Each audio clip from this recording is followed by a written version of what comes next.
Celebrations are pretty great, aren't they? Like every time we get to celebrate something, we're a little happier as a result. Maybe a promotion, a birthday, an unusually warm and sunny day in January. The fact is, there are hundreds of reasons for a celebration, but for some reason we don't lean into them all. Our guest today has a radical idea. Let's celebrate everything. My name is Eric Bowman. I'm the communications specialist at the Canadian Psychological Association, and this is Mindful. Every day there are a multitude of reasons to celebrate. As I'm speaking, it's currently an unseasonably warm March day, and I got to see grass and plants for the first time in 2025. I took a 2-hour nap at 2 o'clock in the afternoon, and no one in my office even noticed. It's also the middle of Ramadan, and it's Nuzul al-Quran, and it's St. Patrick's Day. What if, as companies, businesses, organizations, communities, we celebrated all of that? My guest today makes his return to the Mindful podcast to suggest we all do exactly that. We're going to talk about the Celebrate Everything campaign, and we will get to that after we talk a little bit about publishing. I'm Dr. Rehman Abdulrehman. I'm a clinical and consulting psychologist with Lead with Diversity Incorporated and Clinic Psychology Manitoba. Let's start by talking about Lead with Diversity. You've recently put out a call for authors to submit writing to Lead with Diversity. So that tell me a little bit about this initiative. Okay, well, so Lead with Diversity is my consulting firm, and I just finished my third book and I'm working on the fourth, but two with an academic publisher. And, having gone through that and being an academic writer as well too, you begin to recognize the challenges that many psychologists of color and authors of color have in the publishing world. And you begin to recognize that there's a lot of things, even though when it's supported by evidence, you're not allowed to say. And having worked with other researchers such as Dr. Monica Williams, who does a lot of work with anti-racism, she's been a co-author on a lot of papers of mine and is also a member of the CPA's Division for Black Psychology. You begin to recognize just how much censorship comes into play for authors of color, irregardless of how qualified they may be. And so you end up finding that you end up tempering what is actually scientific knowledge to manage the comfort of non-racialized people, right? Is that you cannot upset that balance. And it's a very upsetting thing because, as a psychologist, as somebody who's done research on bias, as an expert in racism, to have to temper things down is a very challenging thing for something that's just meant to be your field, right? Like, this is my work. Yes. And so that was something that I noticed. But I'm also a creative writer. And, it's not something that I had talked about publicly, but I wrote short fiction and poetry. And I had my poetry published. But I also know in that world, it was also very difficult for authors of color to do that. So I did a bit of digging, and it turns out that over 80% of published authors in Canada and the US are white. Really? Yep. And so I thought to myself, okay, I was going to publish some stuff, but I'm like, I think it's time that I thought maybe there's a way that I could find a way to help other people. And so by the end of last year, I registered Lead with Diversity Press, and it was a press meant to help kind of address the disparity in publishing. And so we started something, first and foremost, an anthology of poetry. And I'm like, what's the quickest way to get as many authors of color published right away? Right. And I was like, an anthology is going to be good because, when you have a publication under your name, it increases the chances of you being published as well too. So we did that, and it's currently in progress. We had a ton of submissions, and I didn't realize just how much of a nerve I was hitting, right? Like, we have some very well-established authors and writers who are very well-established people, and they're writing in saying, thank you so much for this opportunity, because it is so hard for us as authors of color to get published despite our work. And so what I was experiencing in the professional world was also what other authors of color are experiencing in creative worlds as well too. And do we know what causes this? Is it the subject matter that writers of color are writing about? Is it that thing that you hear about, when you send a resume into a company, if your name looks a little bit different, that you're less likely to be taken as seriously? Do we know what the reasons are? Well, I would say it's the latter, right? And I think when people see particular names but I also think subject matter as well too. So if somebody who's a person of color and their name does not look like a white or, a white sounding or white cultural name, I think they do face those barriers. And we know that actually when a name is removed from a resume, the likelihood of that person being hired increases by 40%, when we Right. give them a white sounding name. And so of course that would show up in the publication world as well too. But I think the nature and the subject matter, like when we write about racism, as people with lived experience and like research and clinical expertise, we're still not allowed to say certain things. You Right. know, we still cannot upset white people with the truth about racism. And so when I would imagine that when creative writers are also talking about that, and I know one of our editors is Anthony Q. Farrell, who's actually one of the writers for The Office. He's one of our editors for this anthology. And he talks a lot about how even when writers of color are writing about the experience of being racialized, we still have to filter it because we can't make viewers upset or we can't upset, leaders in that field. So I have a hard time slowing myself down too when I'm writing stuff. Certainly for the CPA, right? I right. tend to go off and then have to temper it and tone it back and all this sort of thing because it is a corporate structure, right? It's Yeah. a public facing company and we can only say so many things, and it's got to be evidence based and all this. And I fancy myself a writer as well, and so Yeah. you know. Ah, I sort of get that. Oh, and for people who are listening right now, I'll put the Lead with Diversity Press link in the show notes, and also the link to the previous episode we did with you as a published author on developing anti-racist cultural competence. And you mentioned Monica Williams. We have an episode with her as well, and we'll put a link to that in the show notes so people can reference all the things that you've referenced here so far. So, what I really wanted to talk to you about, though, this episode is celebrate everything. I love this initiative that you've come up with, which is an idea that we need to be celebrating all of the cultural milestones, touchstones, events that unify everybody, and that there are so many things that we don't necessarily think about because they're not statutory holidays or they're not right. traditional holidays that we take every year and that we get time off, but that people in our company, in our office, in our community, in our friend group are celebrating, and that we can celebrate along with them. So Yes. tell me about the genesis of this idea.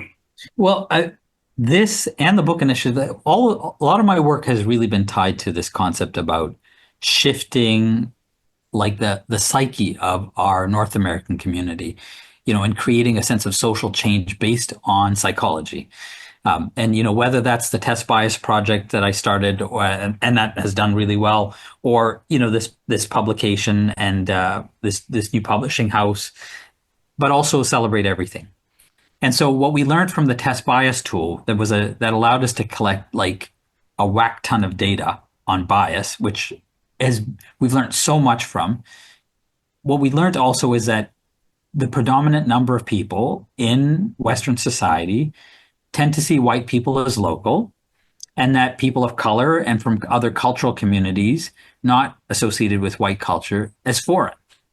Now, that is a very significantly problematic bias to carry because it creates a significant disparity between people and also a greater sense of entitlement. Now, as Canadians, we tend to look at our country as being multicultural, but culture reflects our values, but our holidays. And if we take a look at the holidays that we have and stat holidays, they do not represent the diversity of Canadian society. It is only recently that we have our National Day of Truth and Reconciliation, but otherwise we won't see any of that. And so, the idea here is that coming from the lens of positive psychology, whereas issues of equity and inclusion can otherwise be, anxiety provoking, if we function from positive psychology and we work to celebrate these holidays, it creates an environment by which we are, number one, acknowledging and celebrating all communities. Um, and then we're also providing opportunities for those of us who are not from those communities to learn from a positive perspective. And it creates this equity and addresses that bias that these are local holidays. These are not, international holidays. This is how we as Canadians celebrate these holidays in our communities. And so now we create a new standard that is truly multicultural. Now, this also has elements of public health built in because, we want to address these really important, large issues like racism, which do impact the health and well-being of, I would not just say people of color, but also non-racialized people as well, too. Well, we need to be able to address that. Now, with public health, we don't just address waterborne illnesses by treating waterborne illnesses. We work on providing clean drinking water.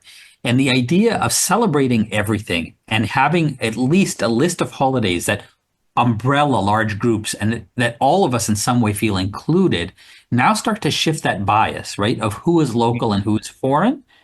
And in a model of public health, we are addressing bias and racism by preventing it. And now we're actually, and by addressing celebration, it now allows us to have the discussion because many times people who come from cultural communities, from communities of color, they don't feel comfortable or safe talking about their celebrations, about the days that they need off, but then also about more serious topics tied to their experiences of racism. But with celebrating everything, we now open the door to those communications. And we develop what I talk about in my book is a sense of proximity.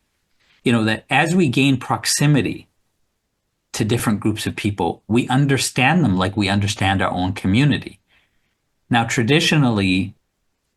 not traditionally, based in history, proximity goes in a single direction. So communities of color, communities that come from other cultural groups that do not belong to a Eurocentric tradition, we learn all about white culture. So, right. For example, that proximity to white culture has really educated us. I don't celebrate Christmas, but I could tell you every single detail, every smell, every food, every tradition when it comes to Christmas. Right. Yes. But I don't celebrate it. And I just realized, I don't consider myself a Christian. I don't consider myself religious, but I did ask you to provide me with the genesis for this idea. And it occurred to me I'm using a religious terminology that has just seeped into our culture, right? That it has been, absolutely. And in the same way, this has happened. So we have this proximity that goes one way, but if you were to ask many people who didn't come from a Muslim community to give me the same level of detail of what it means to, and we're in the middle of Ramadan right now, what it means to experience a fast, to acknowledge and celebrate Ramadan, and then to celebrate Eid, it would not be equitable, right?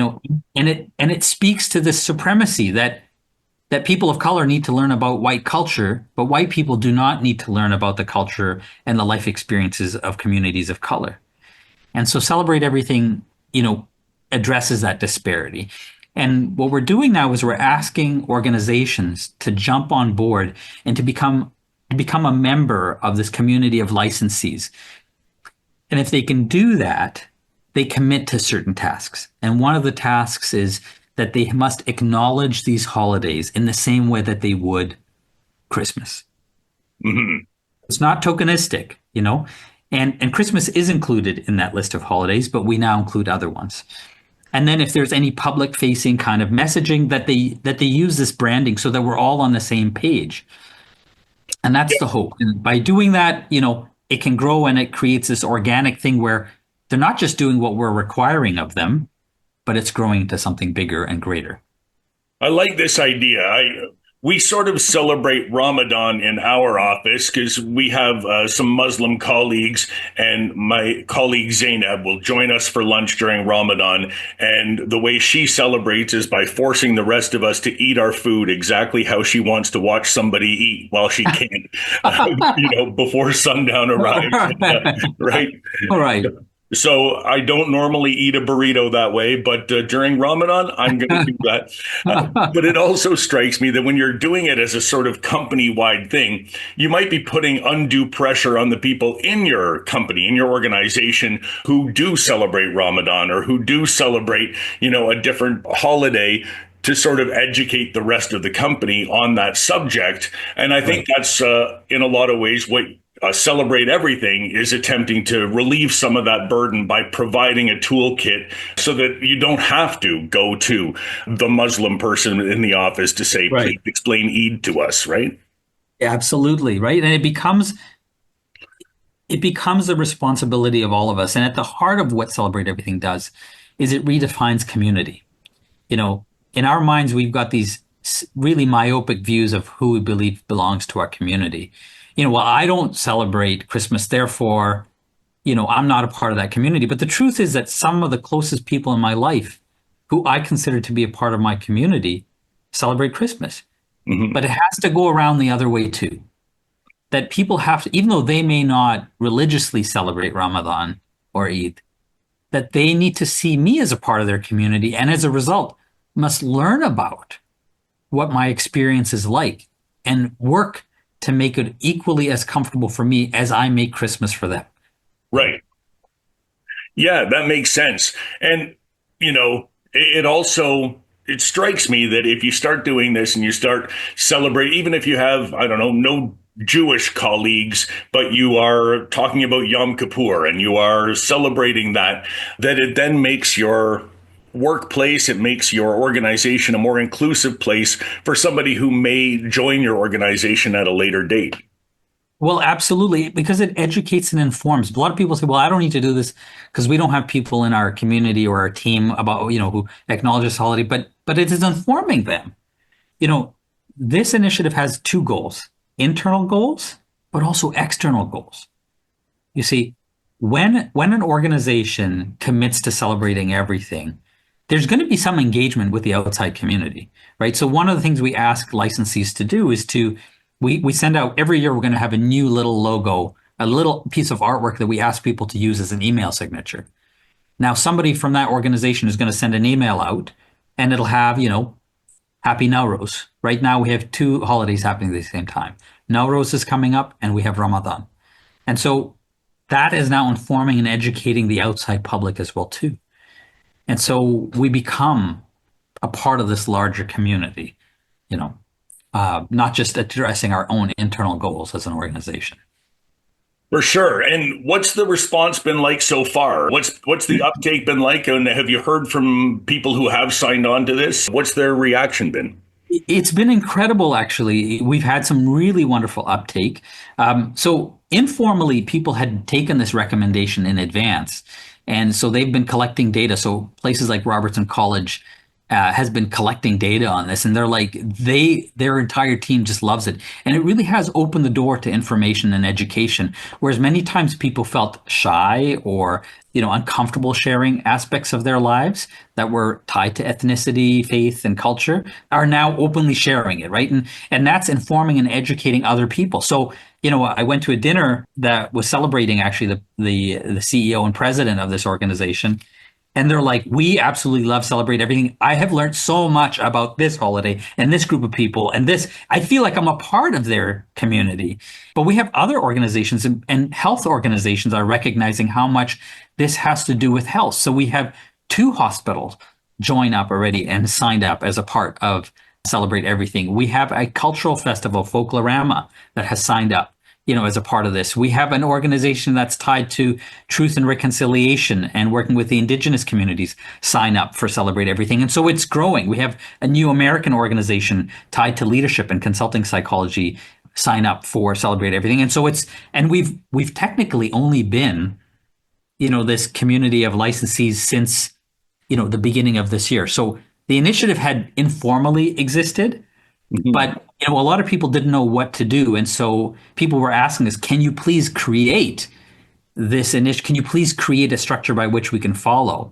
And so we did that with the licensees, with the community of licensees. Now people actually get a package, that informs them and educates them about not just the holiday, but how the world and the difficulties in the world might impact what we say and what we don't say.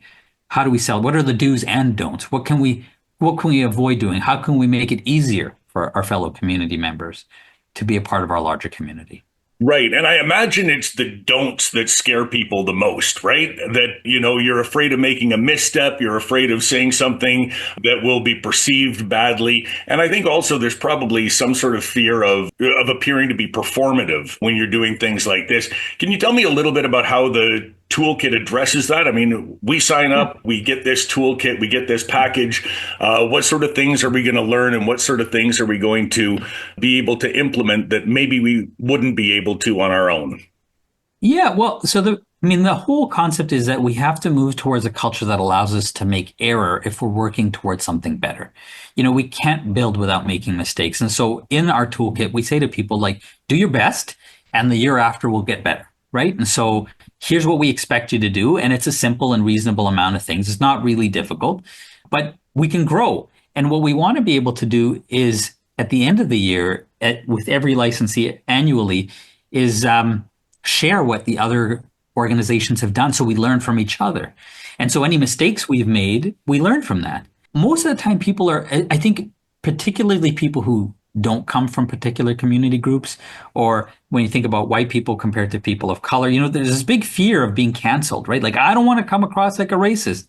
What most people don't recognize is that those of us from marginalized groups and marginalized communities of color really don't mind, talking about it or explaining it if it's done from the concept of learning. The dilemma here is that usually there are people who ask to tell, not ask to know, right? And so errors can be okay if we work from this culture that we're all working towards something better. And when we're on the same page, like with Celebrate Everything, we have a model to follow that makes it a little bit easier. Can you just explain the distinction to me between ask to tell and ask to know? Like, Yeah. ask to know, I understand. I think instinctively, ask to tell is I don't quite get. Yeah, ask to tell is when somebody's going to tell you about who you are, right? They're not really asking to understand. They're asking to make a point. So it's not uncommon when I do a lot of the work that I work on with consulting that there'll be somebody in the room that will bring up some random point tied to Arabs and Muslims that is not even being made and would like to inform me about how violent or barbaric my people are according to them, right? Okay, right. And Or so they're you, like, I have a question. Can you please tell me why? I remember when I was an early bird psychologist, I went for an interview with a very well-known psychologist in our city who asked me, she said, thank you for the time for this interview, but, could you please tell me why your people are so violent and angry? wow. And that's Yeah, asking to tell. That's not asking to know, right. right? Well, she was informing me that that's my people. Now I needed to justify. What I talk about this in my book as a psychological checkpoint. Can you demonstrate to me that you are not the stereotype? And then we'll let you pass and get your basic, human basic rights available to you. But you must pass the psychological checkpoint to say, can you tell me you're not violent and angry? You know, Right. and therefore confirm the stereotype, but prove that you will go against your culture and ethnicity and any kind of nuanced understanding of what human rights looks like for you. And then maybe we'll give you, we'll breadcrumb some human rights for you. And that's asking to tell. Okay, that makes sense. Or like if you're talking about Ramadan and the question is, why do you fast all day when it's so obviously unhealthy for you, or something Oh, like that. exactly. Yeah. Exactly. Yes, exactly. You and I have spoken about this before. You're doing this in Winnipeg, and that might be the most difficult city in Canada to get initiatives like this going. I think you've agreed with me on that in the past. What's the immediate response around you been? Is it more difficult in Winnipeg than it has been elsewhere? Well, Winnipeg had this moniker of being the most racist city in Canada, right? Maclean's magazine had given it this moniker, Yes. 2014, something like that. And it is true that we face racism here, but the majority of organizations that have signed up are also all from Winnipeg, right? Okay. And I think it speaks to the drive a lot of people have to do the right thing. I don't think all of us are there, but I think there are many really amazing people who are committed to this change and wanting to do the right thing. And I think often people don't know what the right thing is to do. And as you said before, it's that fear that can often prevent, it can often cause us to seize and not do what needs to be done. The dilemma comes with when there's like, I mean, the organizations I'm working with are fantastic, but then there's always organizations who are difficult. I'll give you an example. So I consulted to the city of Winnipeg, like as in like an employer, um, a year or two ago, and I had said to them before this became a licensee thing, actually, and I'd suggested Celebrate Everything as something that they should implement. And then I got a call from a journalist who said, "Hey, the city is picking up this on this idea of giving their employees a couple of days off. They get to choose whenever they want their day off." Uh, and she said, "It sounds suspiciously like you're Celebrate Everything." I'm like, "It's because it is." I told them to do that, but they didn't give us credit. They didn't Right. give the and so I met with the mayor, and the mayor refused. I said, "You know what? I'd like for you to be able to do ultimately is for you to be able to make the recommendation to the province that these ultimately become stat holidays, because that is the eventual goal, right?" Hmm. And his response was, "We will not be making that recommendation."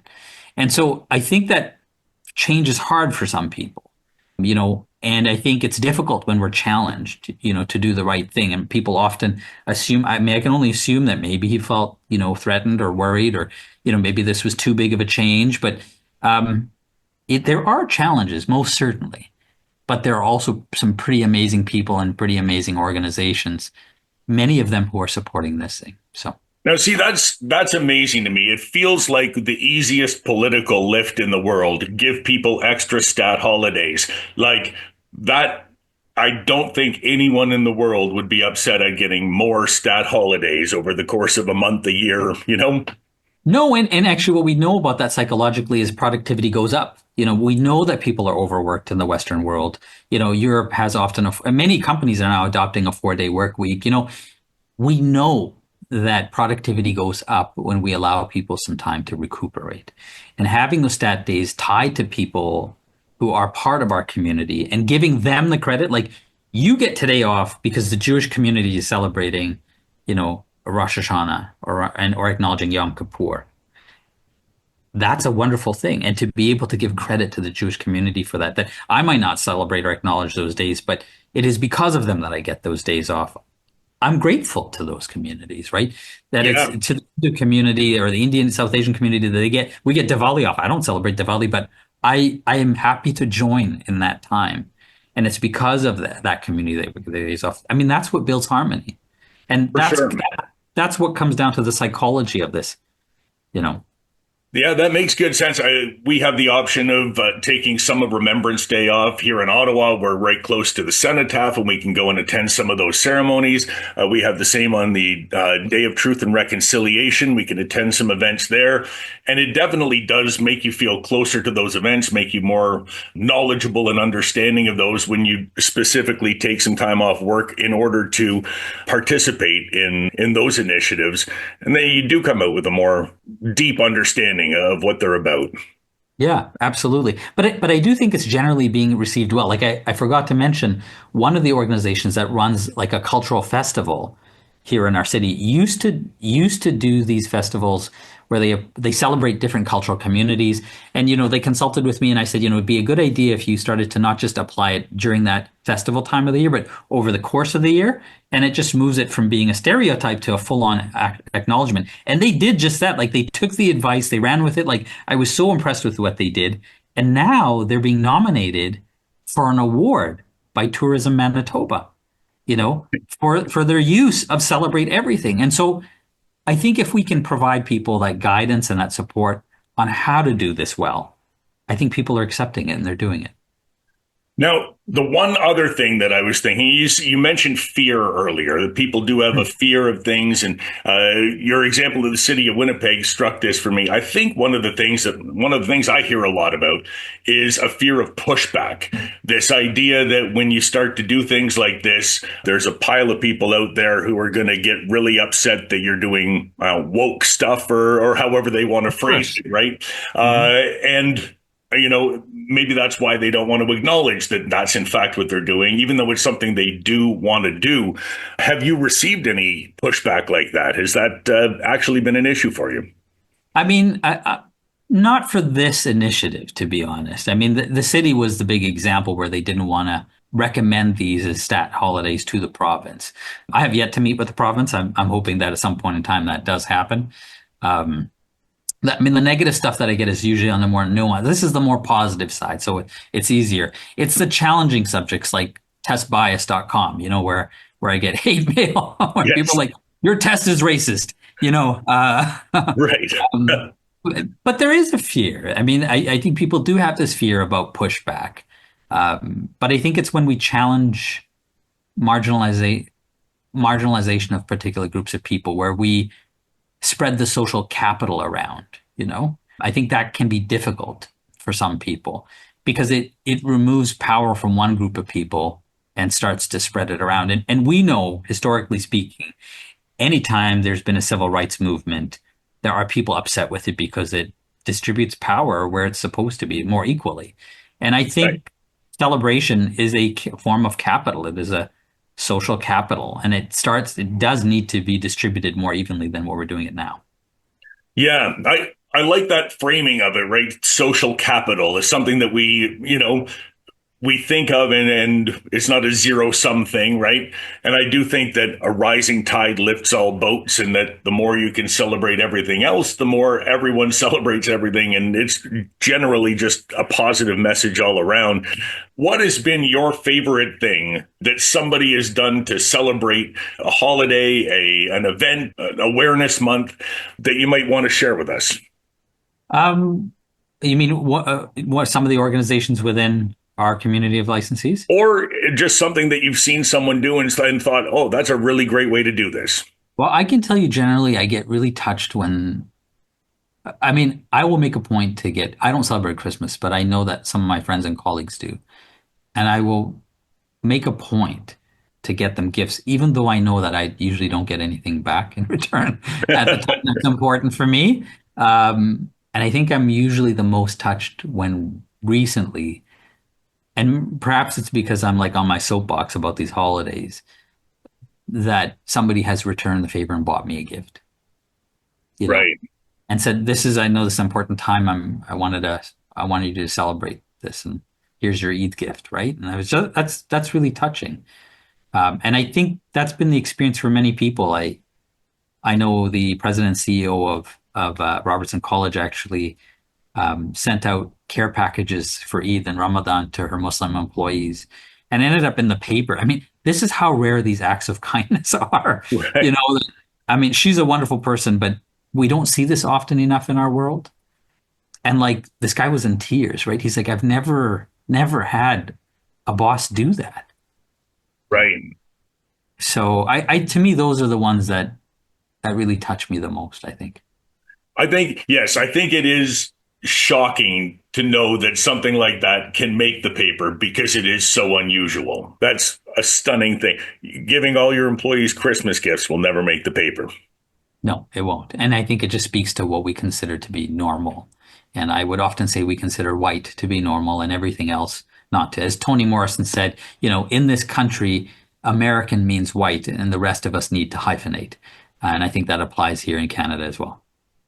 Now, what is your favorite holiday? What's the holiday you look forward to most? Eid and Halloween. So yeah, I love Ramadan and Eid. We have two Eids, and we're coming up to the first one, and that's a really special time for myself, my family, and our community.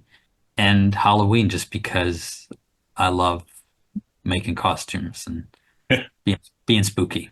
So, Yes, my wife would 100% agree with you on Halloween. That is her oh, favorite. She looks forward to it every year. Me, it's the Victoria Day long weekend because traditionally that's when I get to go out and plant all of my garden for the year and put in all all the right. vegetables and that, you know. Although Yeah. I will say in recent years it's lost some of its luster, partly because I'm too old to go to a cottage and drink with friends all weekend, but also because with the summer starting earlier and earlier and spring starting earlier and earlier, by the time that weekend rolls around, I've basically planted everything. It's already done. I'm not worried about a last frost anymore, you know, which is This sort is of a true. little terrifying in a global sense, but This is you know. true. Yeah, this is true. Yeah. So, All right. Well, thank you so much for describing this all to me and for telling people about it. We'll put all the links that people need in the show notes here to go to Celebrate Anything, to sign up for the initiative. Anything else you want to tell people before we go? no, I just encourage people to look into, there's no organization that's too small, and we should not minimize the impact that we have both within our communities and outside. So encourage people to just have a look and consider implementing it themselves. You know, that actually makes me think of some of the small businesses that, you know, are here in Ottawa. And I remember seeing, I think it was a pastry shop that is not regular pastry shop. I think it's French, mostly eclairs and things like that. But they put together a specific celebration of all things halal. I want to say it was Eid last year. I can't remember what the holiday was. And then they Yeah. put together, a kosher celebration for Jewish holidays. And I just thought, okay, like, I doubt they have more than 3 employees, but they're, at least trying to find some sort of marketing angle there, but inclusive of Yeah. the community around them anyway. Well, let me share one thing. If we can go out on this one nice story. And I'm a baker. Well, Yes. before we became a formal licensee, one of the first businesses to ever sign up was this little bakery in Winnipeg called High Tea Bakery. And she used to put out these cookies, for different holidays and occasions. And people would approach her for special orders. And there was like special orders for like Ramadan and Eid cookies. And I approached her, and she's a white woman, and she's like, I love it. And she took notes for all of those holidays, found out exactly the iconography that was necessary for each. And she doesn't just make special orders now. On those holidays, her showcase of baked cookies, like sugar cookies that are decorated, every holiday it's out there. And those little cookies inspire more conversation than many of some of the biggest businesses out there. Because there she was, highlighting those holidays of people in her community Yeah. and inspiring conversations, and making people feel included, because people would show up. My little boy would show up there and he's like, they have Eid cookies. Like what a difference it made in his little world. Yeah. Yeah. No, that's terrific. Yeah. You can go beyond the pumpkin decorated cookies for Halloween, right? That's Yeah, absolutely. Absolutely. And also, I feel like people always want inspiration. I run trivia games here in Ottawa, sort of a pub trivia thing, and I'm always Yeah. looking for a new category to create. And whenever there's a holiday, I want to do it around that holiday. And, maybe people don't know so much about it, and find a way to educate people about it, or just have them talk about it after the event's over. So yeah, I think it's a great creative outlet for people as well. Yeah, absolutely. Absolutely. And good for the economy.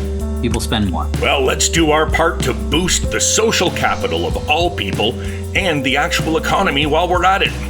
Check the show notes for a link to Celebrate Everything, and then get out there and, celebrate everything.